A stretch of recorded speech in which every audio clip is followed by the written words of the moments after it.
morning guys! So we are heading to Pasig Palengke and ito yung budget natin, 2,000. So pagkakasyahin natin. Let's go! So ihahatid muna ako ni Zion at Daddy kasi nandito lang naman sa area yung office. Dadrop nila ako doon. Tapos magta-tricy na lang ako kasi medyo traffic eh. Ayan. Medyo maganda yung araw ngayon. Ewan ko lang kung saan. Tignan na natin. Oh, medyo mainit. Nag-face mask ako kasi syempre maraming tao doon. Tapos, naka-shorts lang ako. And then, itong chinelas kasi maputik doon.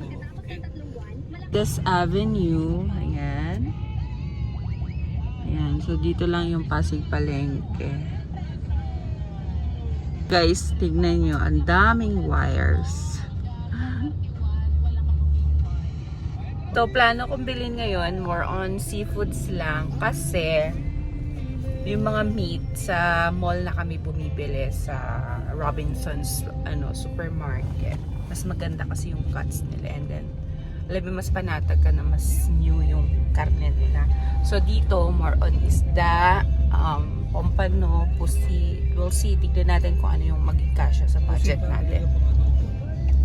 Dati kasi, meron ng taga-palengke sa amin. Kaso, naglipat na sila ng tirahan. So, I think this is my third time na pumunta dito. Kasi this year lang sila lumipat. So, lagi lang talaga akong nag-order sa kanya online. Kaya lang ngayon, wala na sila, naglipat na. So, kailangan kong mamalengke. Mas maganda rin kasi yung first hand na ikaw yung makakita nung binibili mo kasi alam mo fresh talaga. Palengke.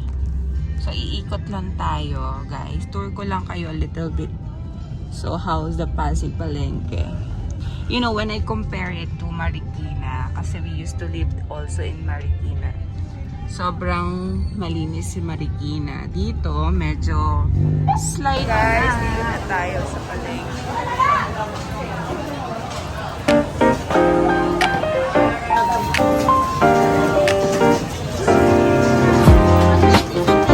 Pabili po ako, 1 kilo.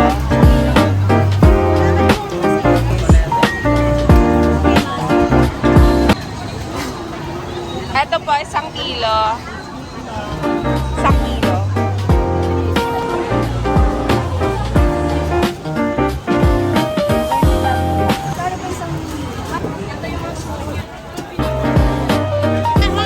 Pusit ko. Kalahati lang.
Naayos ko na ang mga pinamili natin. Medyo madami-dami yon.